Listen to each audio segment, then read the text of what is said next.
हनुमान सागर प्रकल्पातून पाण्याचा विसर्ग, वान नदीला पूर, संग्रामपूरमधील 10 ते 12 गावांचा संपर्क तुटला।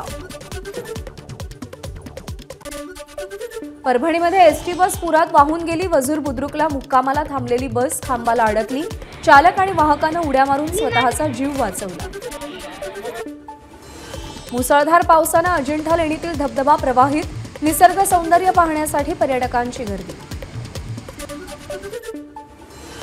बीडच्या माजलगावमध्ये गोदावरी नदीचं पाणी वाढलं, गंगा मसलामधील मोरेश्वर मंदिर पाण्याखाली। जळगावातील वाघूर नदीला मोठा पूर, नुकतीच डागडुजी करण्यात आलेला जळगाव संभाजीनगर रस्त्यावरचा वाघूर नदीचा पूल धोकादायक स्थितीत, जुन्याच पुलावरून वाहतूक किती दिवस करायची, ग्रामस्थांचा संतप्त सवाल। हिंगोलीमध्ये डोंगरगाव पूलमध्ये पुराच्या पाण्यात अडकलेल्या लोकांची एनडीआरएफ कडून सुटका, पुरामध्ये अडकलेल्या 2 ते 3 नागरिकांना बोटीच्या सहाय्यानं वाचवलं।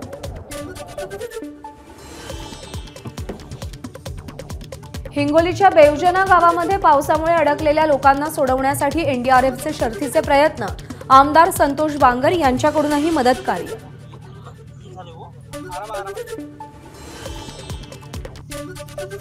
छत्रपती संभाजीनगर जिल्ह्यातील धाण नदीच्या पुरामध्ये मोटरसायकलसह वाहून गेलेल्या तरुणाला वाचवण्यात यश, पुरामध्ये मोटरसायकलची स्टंटबाजी महागात पडली।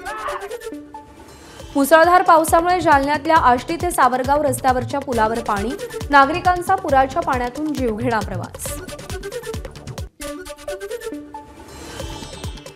परभणी जिल्ह्यामध्ये काल झालेल्या पावसामुळे करपरा नदीला पूर, बोर्डी शिवारात पाणी आल्यानं एक जण पाण्यात अडकला, पुरामुळे जिंतूर तालुक्यातील बोरी वस्सा रस्ता बंद। सोलापूरच्या बार्शीमध्ये निळकंठ नदीला पूर आल्यासारखी परिस्थिती, पुलावरून पाणी वाहत असल्यानं बार्शीहून येडशीकडे जाणारी वाहतूक ठप्प। छत्रपती संभाजीनगरातील सिल्लोडमध्ये ढगफुटी सदृश्य पाऊस, अनेक गावात पाणी शिरल्यानं नागरिकांचे हाल। छत्रपती संभाजीनगर जिल्ह्यामध्ये सुरू असलेल्या पावसानं अनेक गावातील नद्यांना पूर, पाचोड खुर्द आणि पाचोड या 2 गावांचा संपर्क तुटला। छत्रपती संभाजीनगरमध्ये पहाटेपासूनच जोरदार पाऊस, अनेक घरांमध्ये पाणी शिरलं। नांदेड शहरालगत वाहणाऱ्या आसना नदीला पूर, पाणी शेतामध्ये शिरल्यामुळे उडीद आणि मूग पिकाचं नुकसान, तसंच शहरातील अनेक सखल भागात पाणी साचलं। मागच्या 2 दिवसांपासून सुरू असलेल्या मुसळधार पावसानं नांदेडच्या विष्णुपुरी धरणाचे 9 दरवाजे उघडले, नदीकाठच्या गावांना सतर्कतेचा इशारा।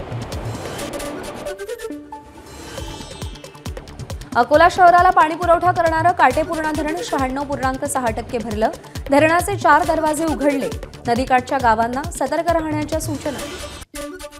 मुसळधार पावसानं लातूरच्या रेणा मध्यम प्रकल्पातील पाणीसाठ्यात वाढ, रेणा प्रकल्पाचे 2 दरवाजे उघडले, नदीकाठच्या गावांना सतर्कतेचा इशारा। बिंदुसरा नदीला पूर आल्यानं बीडचा दगडी पूल पाण्याखाली, त्यामुळे पेठ, बीड आणि जुन्या बीडकडे जाणारी वाहतूक बंद। मुसळधार पावसामुळे परभणीमध्ये रस्ते जलमय, परभणी जिंतूर, पाथरी पोखर्णी, पाथरी आष्टीसह मानवत रोड ते ढेंगळी पिंपळगाव रस्त्यावर पाणी, त्यामुळे महामार्ग वाहतुकीसाठी ठप्प। परभणीचं लोअर दुधना धरण 71% भरलं, 4 दरवाजांमधून पाण्याचा विसर्ग, दुधना नदीकाठच्या गावांना सतर्कतेचा इशारा। परभणीच्या जिंतूर तालुक्यातील कौड गावला पुराचा वेढा, सोन्ना, आसेगाव, दुधगाव गावांचा संपर्क तुटला, 500 हेक्टरपेक्षा जास्त शेतीचं नुकसान, अनेकांच्या घरात पाणी शिरलं। परभणी जिल्ह्यामध्ये पावसाचा हाहाकार, करपरा नदीला पूर आल्यानं जिंतूर महामार्ग वाहतुकीसाठी बंद, शेतांमध्ये पाणी शिरल्यानं कापूस, सोयाबीन पिकाचंही मोठं नुकसान। परभणीच्या सेलू तालुक्यातील वाई बोथ गावात पावसामुळे मोठ्या प्रमाणात नुकसान, करपरे नदीच्या पुराचा गावातील शेतीबरोबरच जनावरांनाही फटका, 100 पेक्षा जास्त शेळ्या आणि बैलजोड्या वाहून गेल्याची माहिती। मुसळधार पावसानं यवतमाळ जिल्ह्यातील 16 तालुक्यांना झोडपलं, जवळपास 200 घरांची पडझड, मोठ्या प्रमाणात शेतीचं नुकसान, त्यामुळे पोळ्याच्या दिवशी शेतकऱ्यांच्या डोळ्यात मात्र पाणी।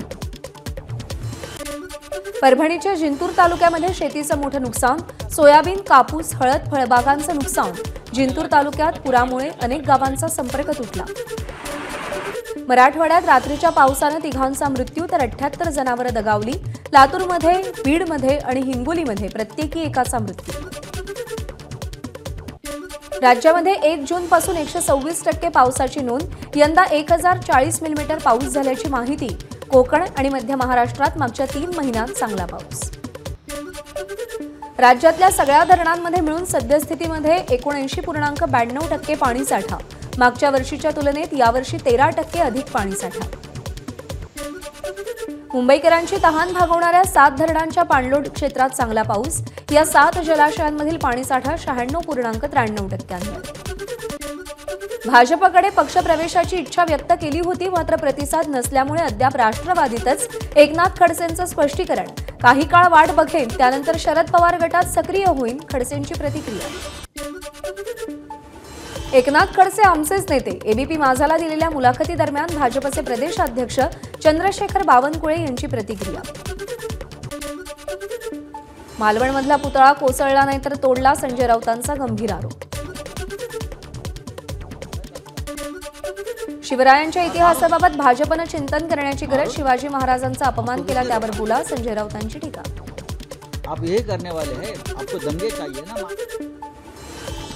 फडणवीस औरंगजेब प्राण क्लबचे चेअरमन, महाराजांचं साम्राज्य ज्या पेशव्यांनी लयाला नेलं त्यांचे वंशज म्हणजे फडणवीस, संजय राऊतांचा हल्लाबोल। उद्धव ठाकरे पाकिस्तानी एजंट, उद्धव ठाकरे मुख्यमंत्री असताना त्यांनी पाकिस्तान जिंदाबादच्या घोषणा दिल्या, नितेश राणेंची टीका। रामगिरी महाराजांच्या समर्थनार्थ भाजप आमदार नितेश राणेंकडून श्रीरामपूर शहरात रॅली, मुस्लिम लोकांचे व्हिडिओ दाखवत रामगिरी महाराजांना समर्थन दिलं। आमदार नितेश राणेंवर धार्मिक भावना दुखावल्याप्रकरणी अहमदनगरमध्ये गुन्हा दाखल, महंत रामगिरी महाराजांच्या समर्थनार्थ आयोजित मोर्चात वादग्रस्त वक्तव्य। उद्धव ठाकरेंना मातोश्रीवर जाऊन 2 लाखांचा डीडी द्या, ठाकरेंविरोधात याचिका दाखल करणाऱ्याला हायकोर्टाचा दणका। अमोल कीर्तीकरांच्या याचिकेवरून हायकोर्टाची रवींद्र वायकरांना नोटीस, उत्तरासाठी 4 आठवड्यांचा वेळ, वायकरांची निवड रद्द करण्याची कीर्तीकरांची मागणी। एबीपी माझा, उघडा डोळे बघा नीट।